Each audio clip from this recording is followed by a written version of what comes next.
ఓం శాంతి. ఇది ప్రజాపిత బ్రహ్మకుమారి ఈశ్వరీయ విశ్వవిద్యాలయం వారి మ్యూజియం. ఇక్కడ భగవద్గీతను గురించి చెప్పటం జరుగుతుంది. సత్యమైనటువంటి గీతా జ్ఞానాన్ని ఇక్కడ తెలియజేయటం జరుగుతుంది.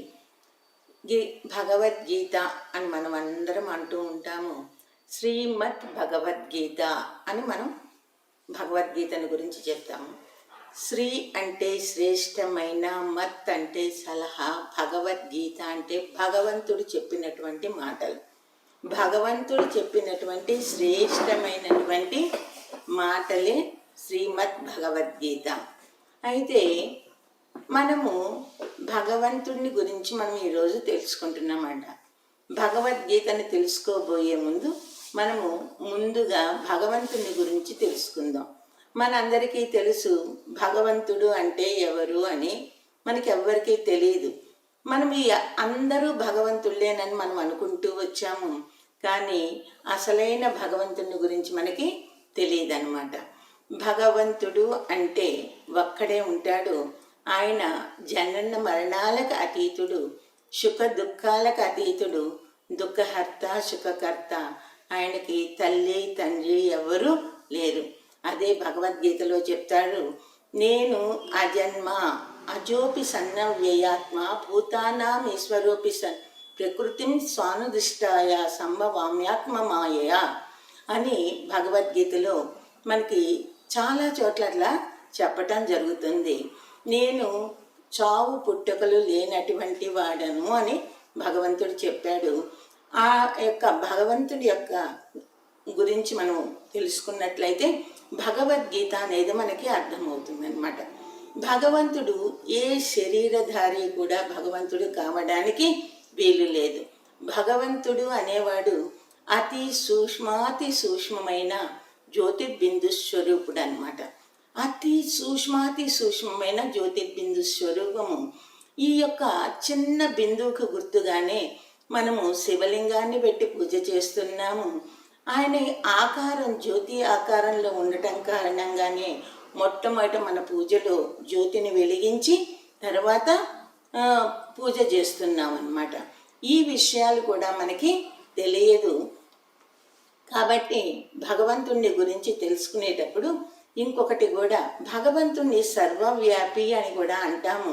భగవంతుడు 7 లోకాలు 14 లోకాలు వ్యాపించి ఉన్నాడు అని అంటాము.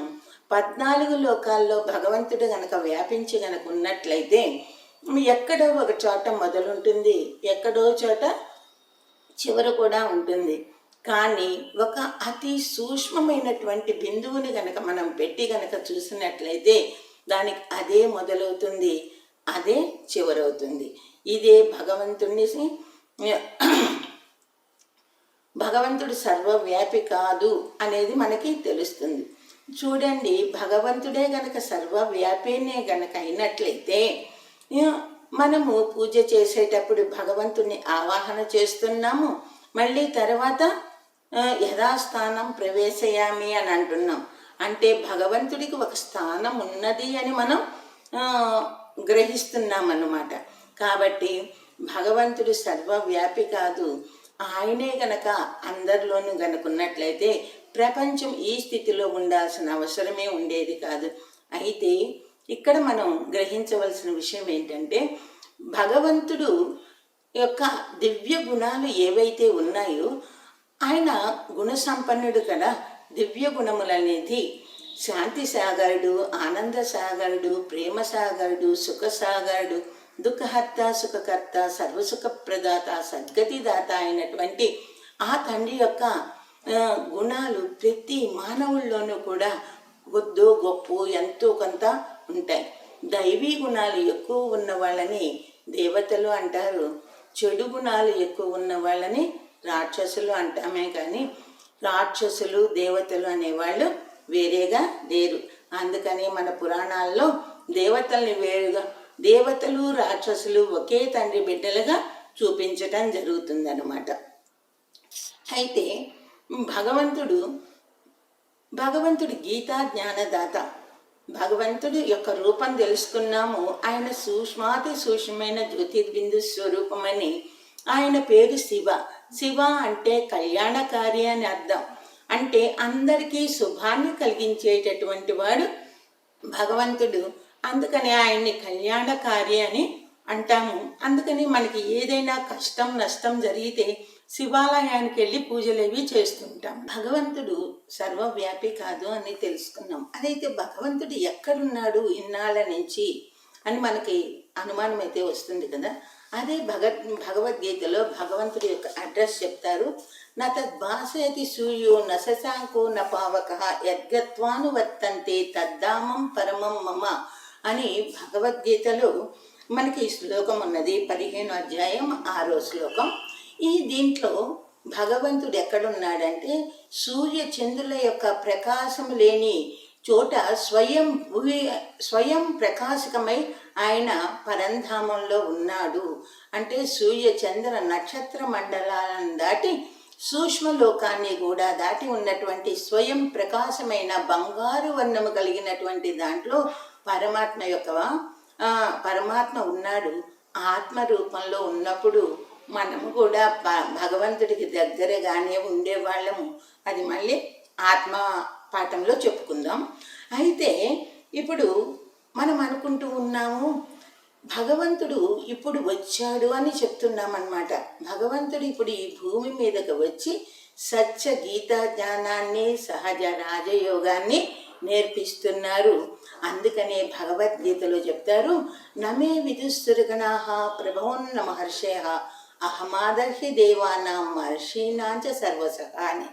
అంటే నా యొక్క ఉత్పత్తిని కానీ మునులు కానీ దేవతలు కానీ యక్షులు కానీ కిన్నరులు కానీ ఎవ్వరు నన్ను గురించి తెలుసుకోలేరు అని భగవంతుడు చెప్పాడు.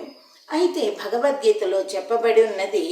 కాబట్టి ఇప్పుడు మనం తెలుసుకుందాము, భగవంతుడు సర్వవ్యాపి కాదు. ఆయన పేరు శివ, ఆయన పరంధామ నివాసి అనే ఇప్పుడు భగవంతుడి యొక్క అడ్రస్ అయితే మన అందరికీ కూడా తెలిసింది.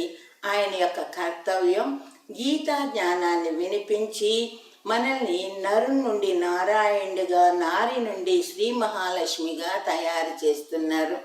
నరుడే నారాయణుడు అని అంటారు, కానీ నరుడంటే అర్జునుడు అనుకున్నాము, నారాయణుడు అంటే కృష్ణుడు అనుకున్నామే, కానీ మనము నరులమే, మనం ఎందుకు నారాయణులుగా కాకూడదు అనేటటువంటి అనుమానం మనకి రానే లేదు. అది ఎవరో గొప్ప వాళ్ళది అని అనుకున్నామట, ఏ మహర్షులదో ఎవరిదో అని అనుకున్నాం. కానీ ఇప్పుడు భగవంతుడు చెప్తున్నాడు, ఇప్పుడు మీరంతా కూడా నరులు, మీ అందరికీ కూడా నారాయణులుగా అయ్యే అవకాశం ఉన్నది. మానవుడే మాధవుడు అంటారు. మాధవ సేవే మానవ సేవే మాధవ సేవ అని చేస్తున్నారు. కానీ మానవుణ్ణి మాధవుడిగా చేసే సేవని ఈ ప్రజాపిత బ్రహ్మకుమారి ఈశ్వరీయ విశ్వవిద్యాలయం వారు ఉచితంగా ఎటువంటి ధనము తీసుకోకుండానే అందరికీ కూడా తెలియజేయడం జరుగుతుందన్నమాట. ప్రజాపిత బ్రహ్మ అంటే ప్రజల్లో నుంచే వచ్చినటువంటి, ప్రజలందరికీ నాయకుడైనటువంటి బ్రహ్మ యొక్క ద్వారా స్థాపించినటువంటి బ్రహ్మ కుమారి ఈశ్వరి ద్వారా స్థాపించినటువంటి విశ్వవిద్యాలయం. ఇది విశ్వం మొత్తానికి కూడా ఒకటే విశ్వవిద్యాలయం ఉన్నది. అంతేగాని ప్రాంతానికి ఒక విశ్వవిద్యాలయం అయితే కాదు. విశ్వంలో మొత్తానికి కూడా ఒకటే విశ్వవిద్యాలయం, ప్రాంతాల వారీగా లేదు. కాబట్టి దీన్ని మానవాత్మలందరూ కూడా తెలుసుకోవచ్చు, ఆచరించవచ్చు, మానవుడి నుంచి మాధవుడిగా తయారు కావచ్చు. ఈరోజు మీకు భగవంతుని యొక్క సత్యమైన పరిచయాన్ని మీకు ఇవ్వడం జరిగిందనమాట. ఓం శాంతి.